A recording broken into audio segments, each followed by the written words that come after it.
Welcome everybody to week 3 go-to training.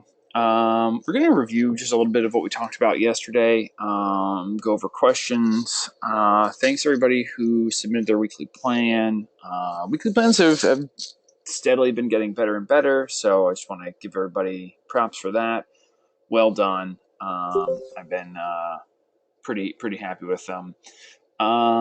So motivation gamification. So what we were talking about yesterday in class.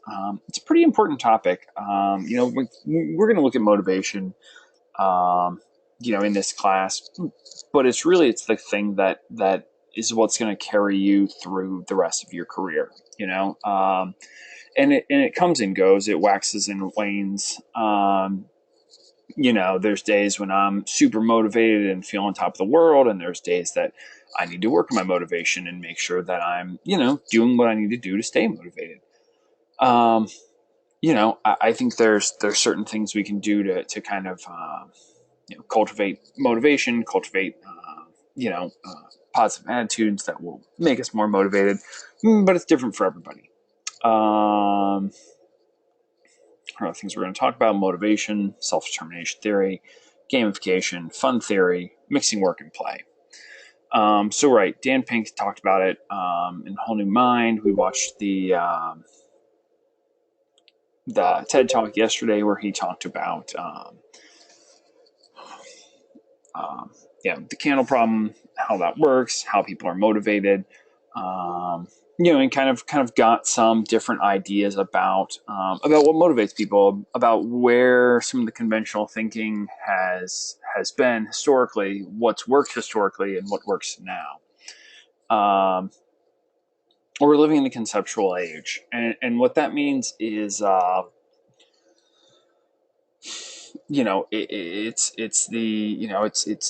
we have everything readily available that we want.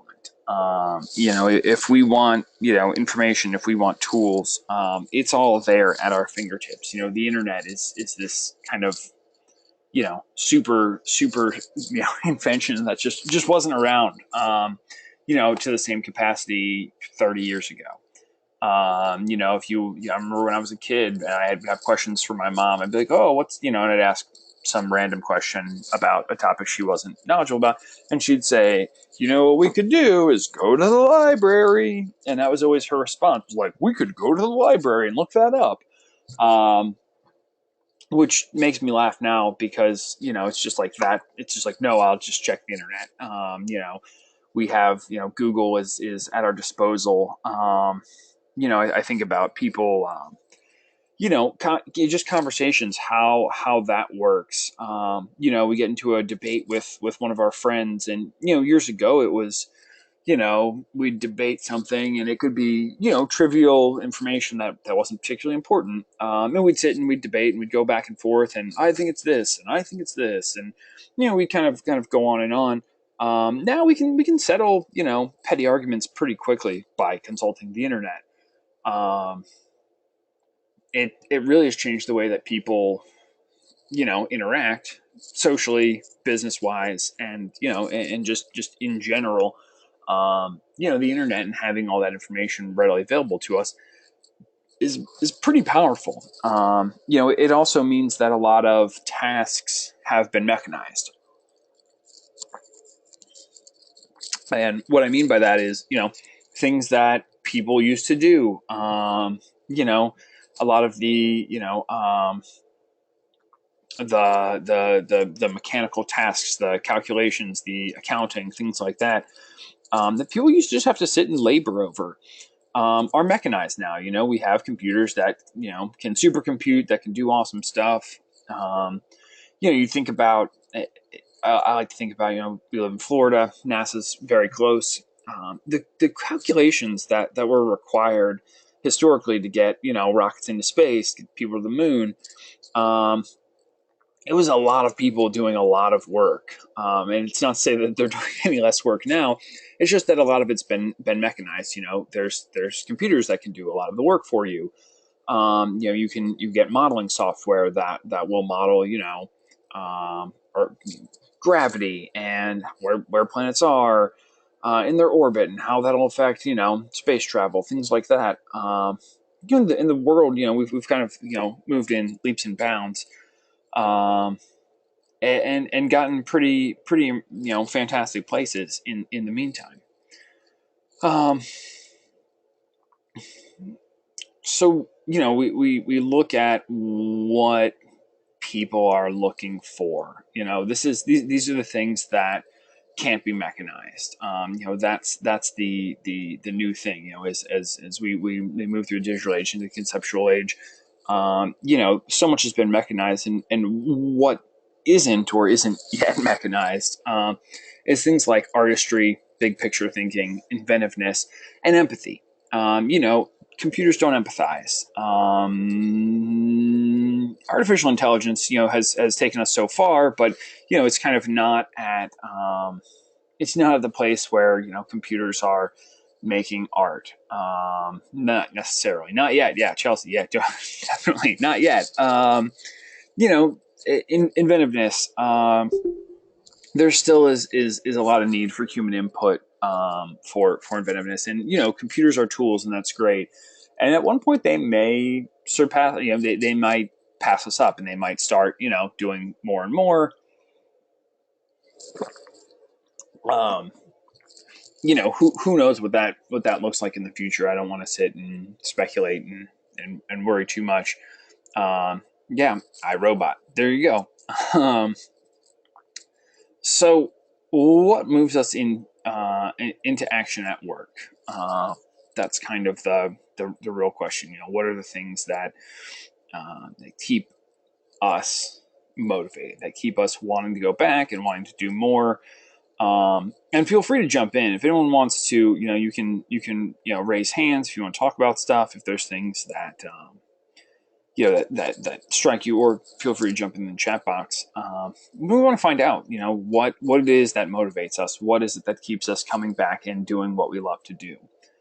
I know, for some of us at a certain point, it's that we're really in love with the artwork that we're doing, or our creative outlets, which is awesome. Sometimes we might find that, what motivates us is going to be different, as our priorities change. I talked about, that in class. At certain points, you have these life experiences, and things just become different for you. For me, having children, kind of made me say, oh, you know what? Money and being able to provide for my family is somehow like a lot more important now than it ever has been before. And not that I'm out there money grubbing, but it's like, oh, like I need to take care of these other people. These people depend on me, and I am obligated to them. So that's a huge driving factor for me. I know most people, I feel like generally it's like family, their love of the artwork, and they want to put things out, and they want to connect. But can anyone think of anything else that really drives you? And feel free, raise your hand, jump in the chat box. I can wait.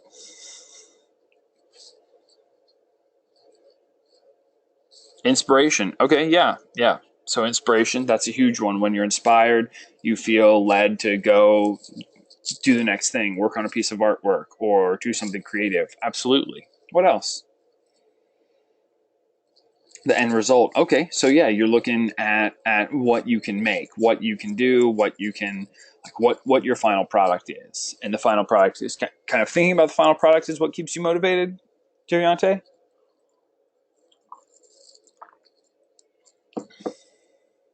Yeah. Okay. Cool. Yeah. Definitely. I think about that. When going to church motivates you a lot, Janeshi. Okay. Totally. You feel inspired there. It motivates you. That's awesome. The outcome it has on the future. Okay. Yeah. Chelsea. That's huge. When you think about your work and you're screaming it all caps. The outcome it has in the future is huge. Yeah, the work that we do today and moving forward is right. It shapes the future. I feel, very fortunate to be in a position where I get to work with a bunch of, creative students because I don't, who knows what you all will come up with in the future.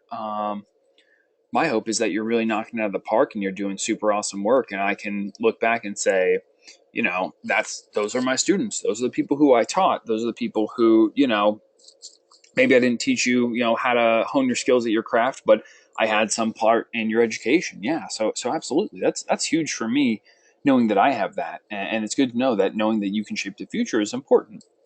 Um, so we're talking about, the bonuses, rewards, and incentives, and how historically people thought that was what resulted in employee accomplishments. We figured out that wasn't always the case. It's just wrong. It's not always wrong. It's just not always the case. We were talking about that. The secret to motivation. Well, it's the autonomy, mastery, and purpose. That's what people thrive on. Those are the things that really keep people motivated in life, in the workplace, in their own personal life. Being self-directed is huge. I'll harp on this because I really think that autonomy, mastery, and purpose are really the things to drive at in life. If you have it, it's fantastic. It really, it really makes the difference. I've had jobs where I was micromanaged, where I, didn't really have a lot of say in what I was doing day to day. I just do what somebody else wanted me to do.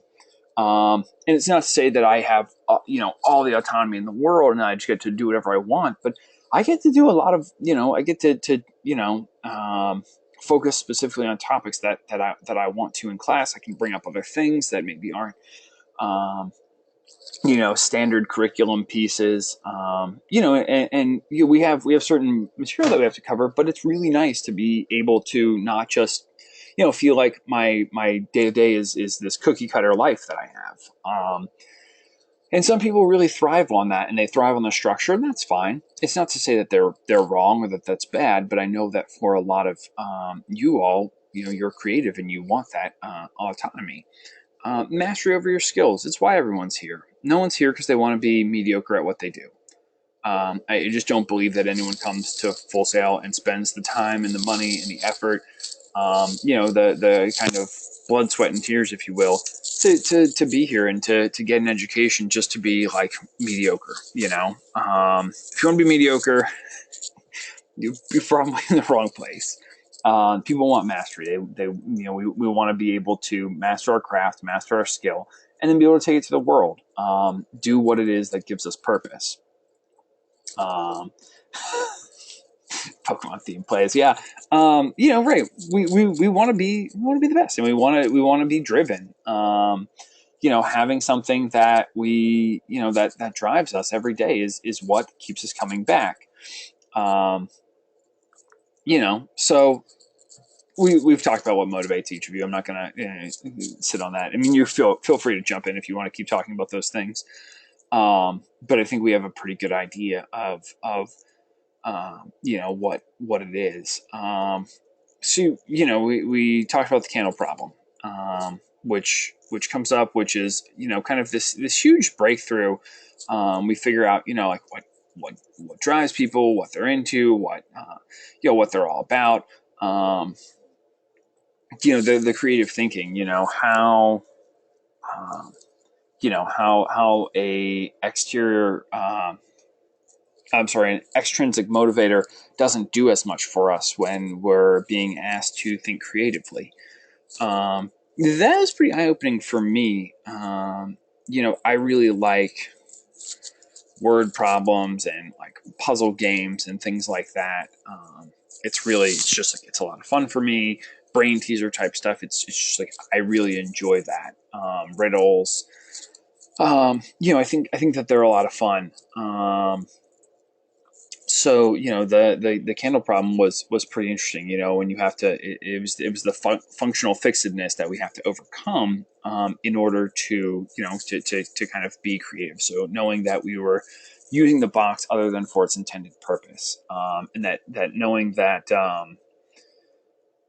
when we had the pressure of, a financial motivator, which, it seems like, oh, that's just a reward, that's not, it shouldn't, I don't know why that would cause pressure. Being the idea of scarcity of resources. So knowing that there's money on the table and that only a one or two or a few people are going to get it. Whether or not we even need the money, it still is like, oh, the money is scarce and it's something that I want. And we kind of get that idea, and right, we can get very flustered by it. Because we want it, because that's kind of what society has told us historically, that the money is good and you should want the money.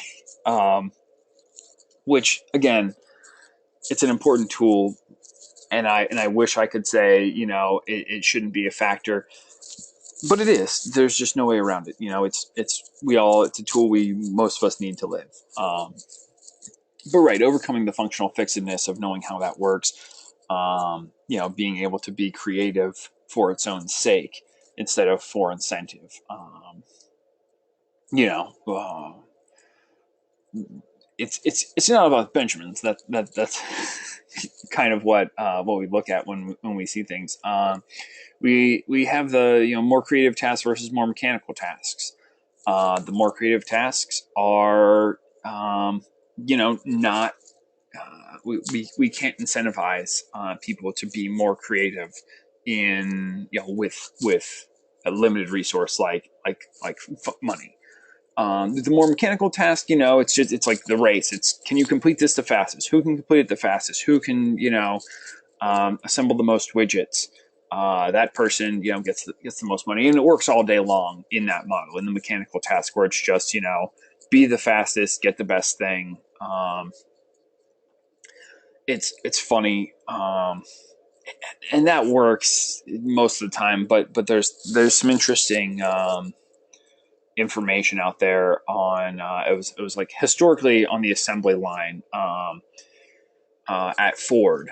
And I'm saying very, very historically. There was, in the old days at Ford, they would make cars, and the assembly line would never stop. It never stopped, and it never slowed down. Um, and what would end up happening was, like, it would put out, it would make a bunch of cars and they'd be good, but then it would make a bunch of cars, like, and they'd be like missing one or two things, and those cars would all like end up on the sideline. And they'd have to go back and like work on them later or do other things with them. But the assembly line never stopped.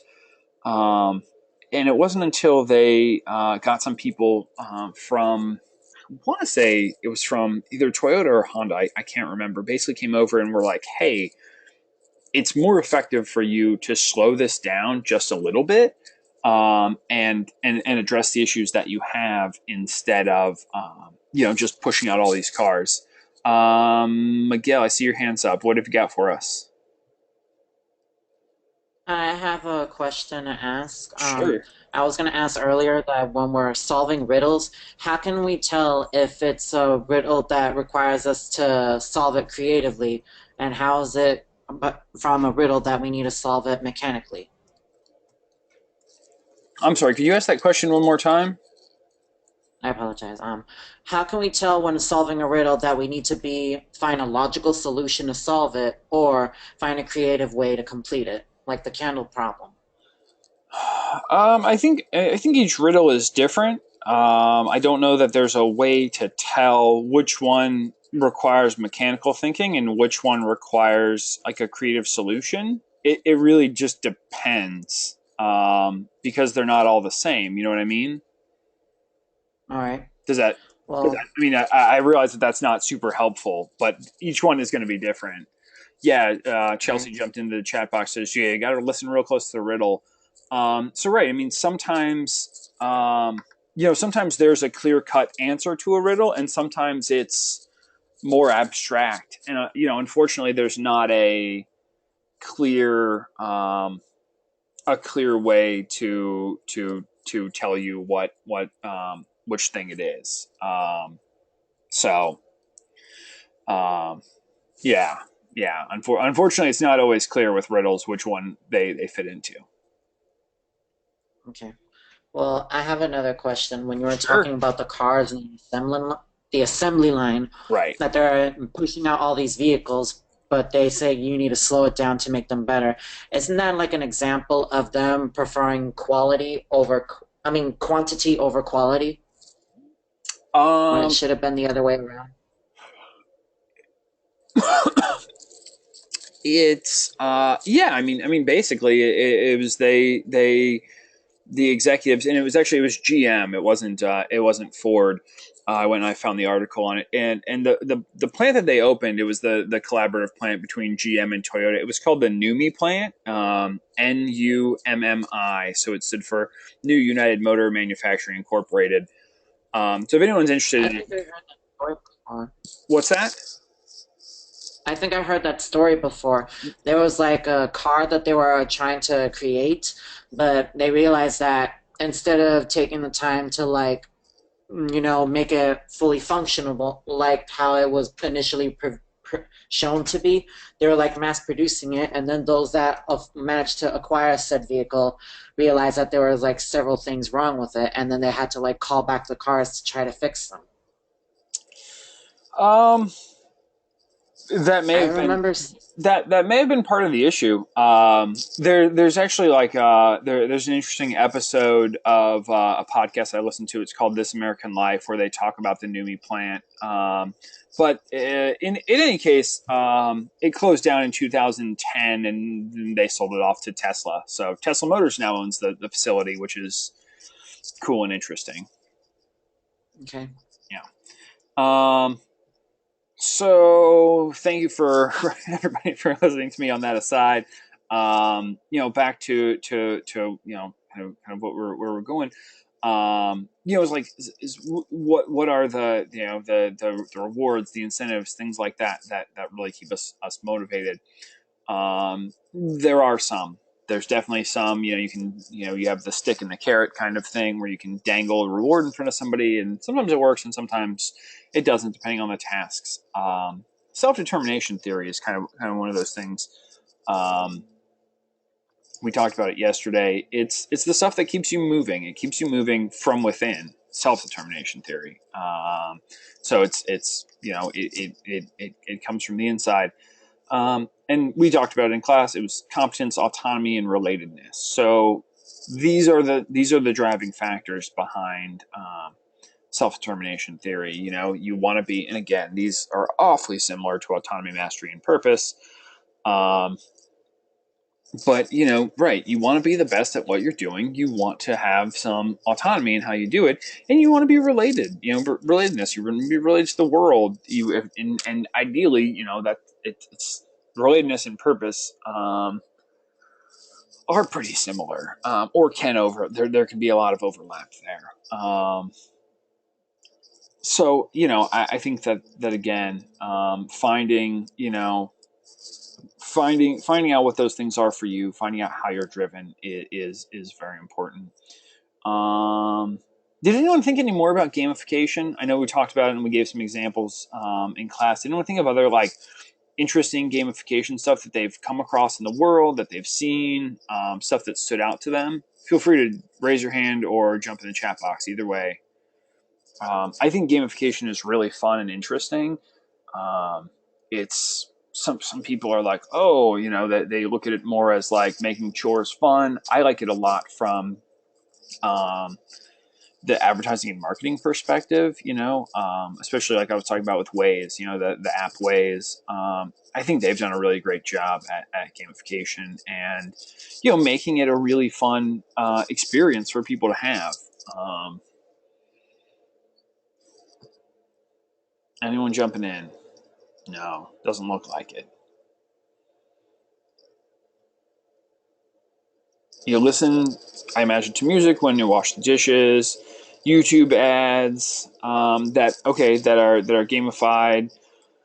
Um, yeah, okay, definitely. So there's some things we do.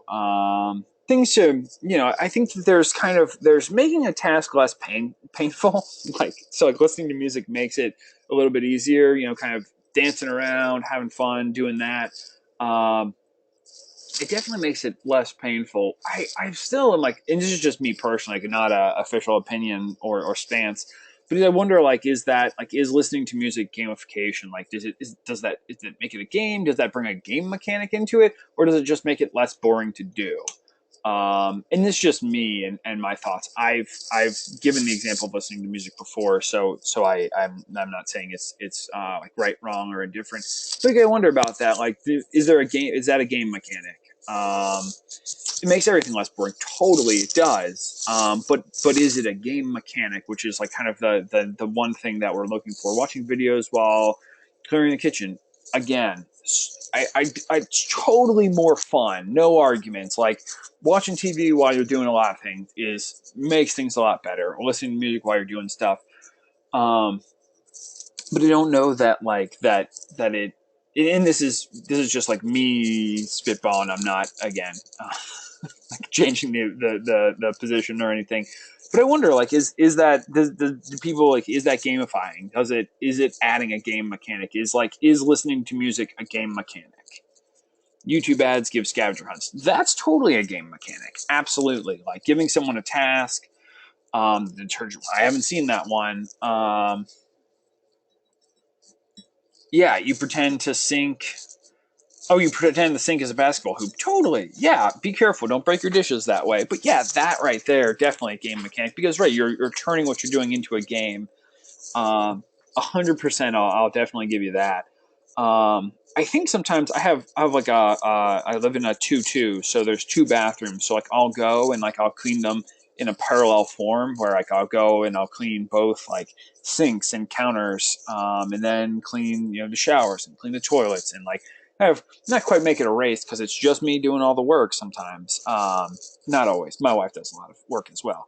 But if I'm cleaning them both, I feel like if I'm going to clean one, I might as well clean them both.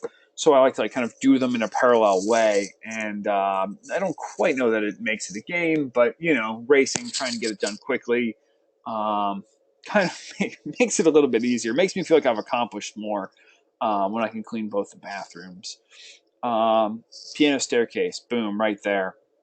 That's the whole thing with fun theory.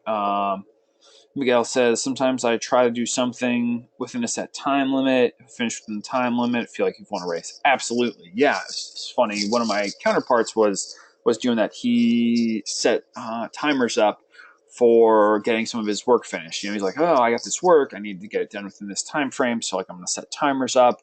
And he races himself and sees, if he can get stuff done. Yeah, Genesty agrees. Setting a timer up for yourself is super helpful. Google has built-in timers. If you all just, if you ever need one, just open up Google, type in timer.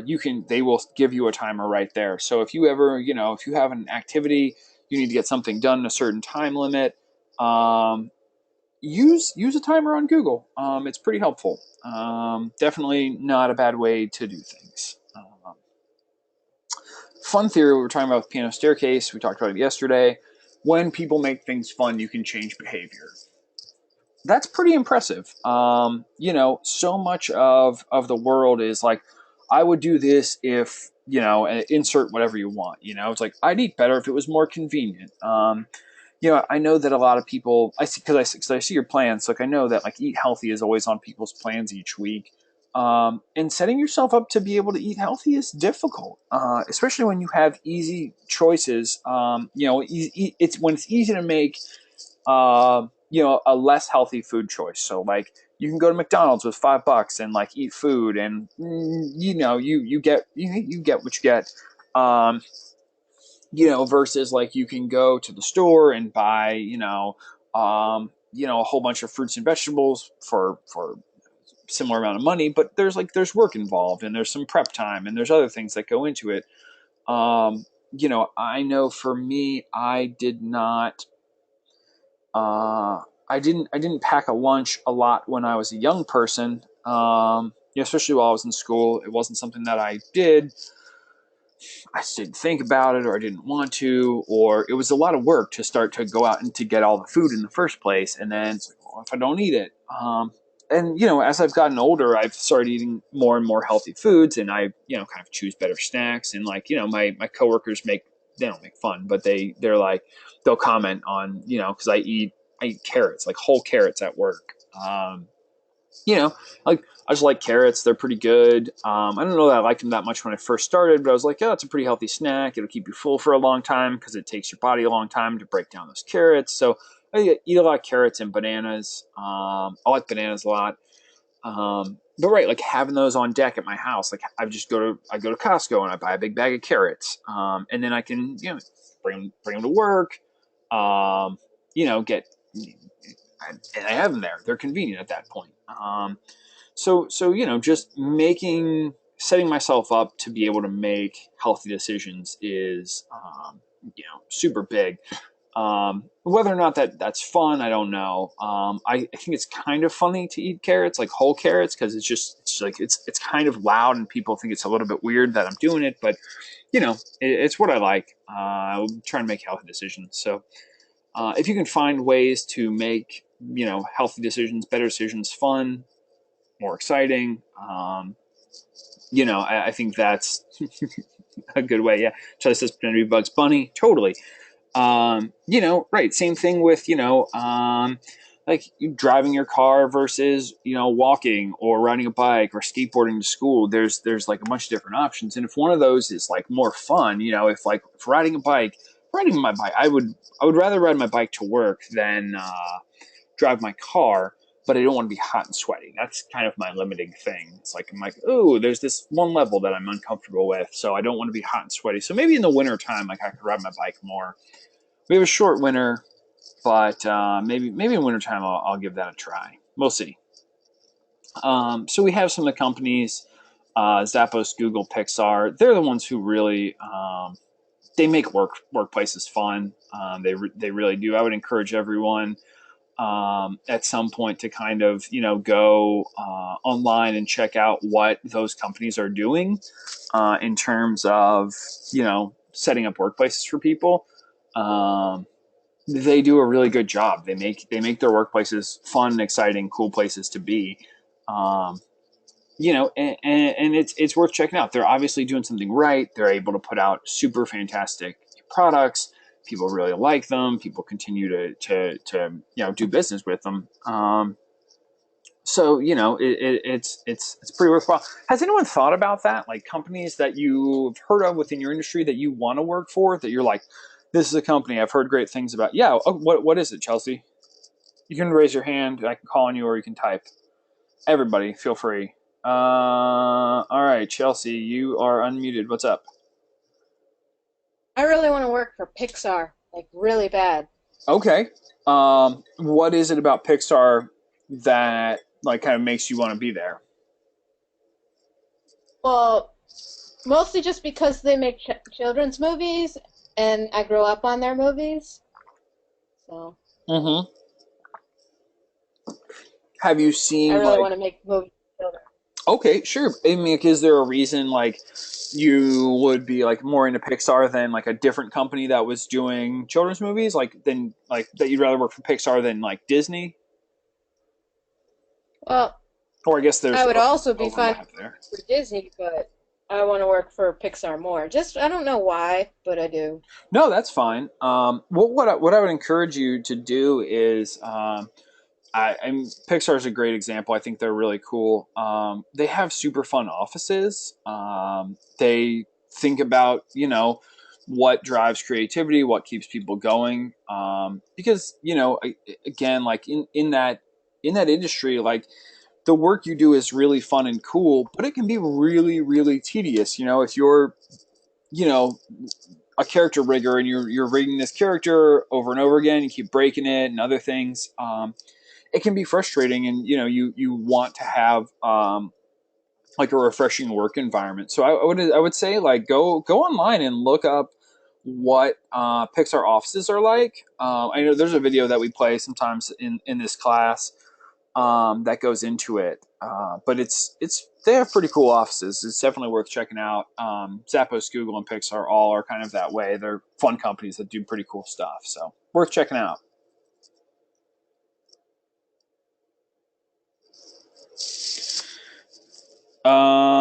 Can anyone hear? Is the sound off? Can you hear me?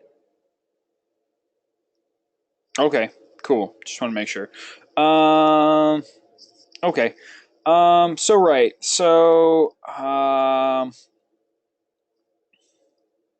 mixing work and play. Those companies all do a great job at it. It's pretty important. Is what I'll really say about it. Unfortunately, there are not as many industries that have embraced that. Janesh, you should create your own company. That'd be awesome. You're right now. You're getting the education and what it will, like what you can do for your employees. That will make them productive. You look at a lot of the creative companies. So you look at the Googles and other companies that are it's usually tech companies. Um, I've been my brother works for Comcast, so it's a big cable company. Um, I've been to his offices before, and like his floor that he works on is like he works on more of their technical stuff. And they have like they have Xboxes and they have like a ping pong table and they've got like a really cool break room. It's pretty awesome, but they're the only floor like in the whole company that like does that. So like the business people don't have the same stuff. And it's I feel bad for the other people because it's maybe they're not traditionally creative fields like someone who's writing computer code and doing other things. But I think that the other departments would probably benefit from the same type of treatment, the same, encouragement to be creative. And unfortunately, they're not. At least not at all the companies. I think some of the bigger companies, the Googles, Microsofts of the world, are probably doing a lot to encourage that creativity. But it's just not there in every field. I think that most of you are fortunate in that you're going into creative fields that will likely embrace, what it takes to continue to be creative. But yeah, just kind of keeping those things in mind, knowing that sometimes it's helpful to take a break and play a little bit. Knowing how you can shine, what it is that is your thing. What is about you that's awesome. Hey Miguel, I see your hands up. Go ahead. Hello. One Yep. idea that I can think to help make you shine more is basically doing what makes you happy and just follow your passion. For Totally. example, if you love to make movies, continue making them and keep doing use everything that you've learned to try to make the next thing you create better than the last.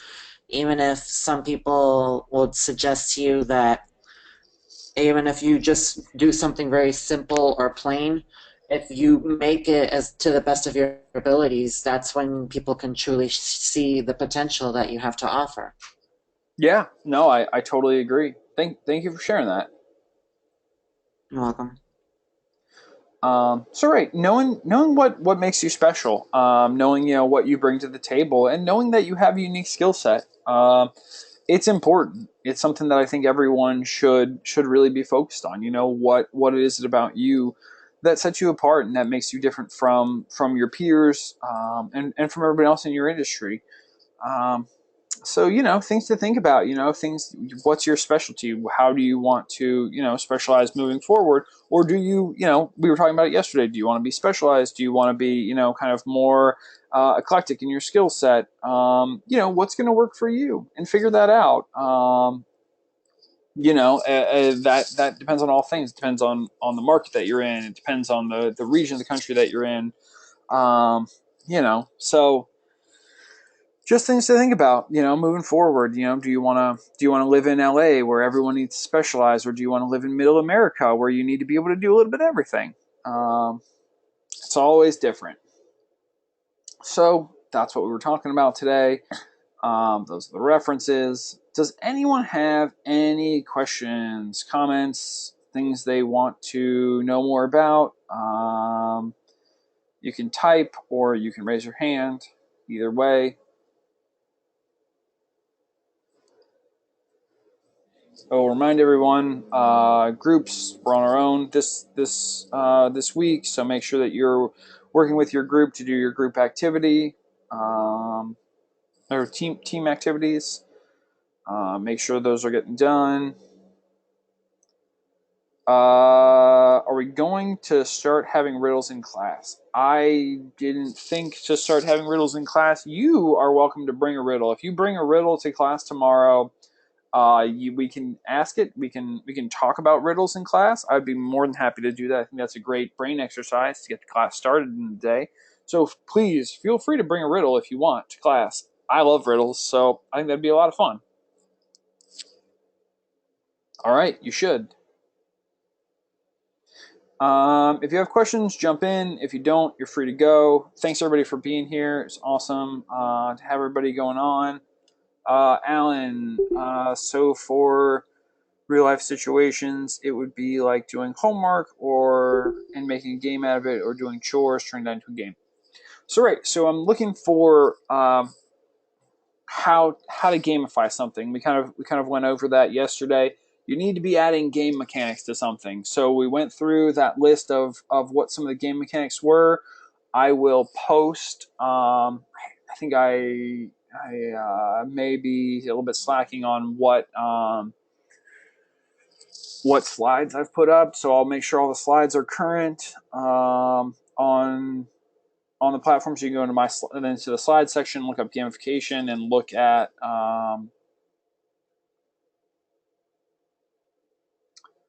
all the slides, and you'll see what gamification tactics there are.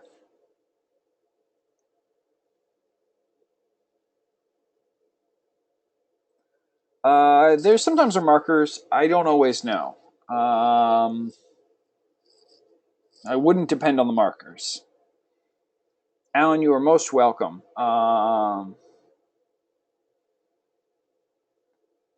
Anyone else have any questions?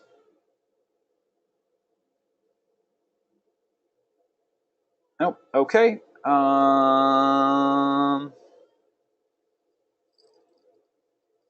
Miguel, again, I don't know if there'll be markers. No guarantees.